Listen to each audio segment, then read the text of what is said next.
Napapanood mo ba ngayon? Iniimbestigahan ng government ang bilyon-bilyong flood control projects dahil daw sa ghost projects, substandard works, at korupsyon. Habang ang bayan naghihirap sa baha, may ilan na pinili ang pansariling yaman kaysa sa katapatan.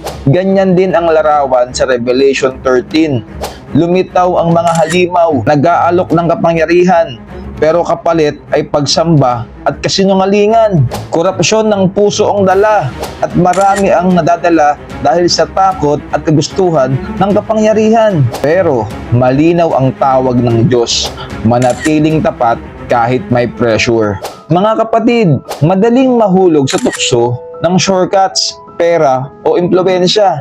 Pero gaya ng baha na sumisira ng pundasyon, sisirain din ng kasalanan ang buhay. Ang loyalty kay Jesus lang ang tunay na ligtas na pundasyon, kasi siya lang ang matibay na depensa laban sa kasamaan. Kaya piliin mong maging tapat. Huwag mong ipagpalit ang integridad mo sa pansamantalang yaman. Sa gitna ng korupsyon ng mundo, tumayo ka para kay Kristo. Siya ang tunay na reward. God bless.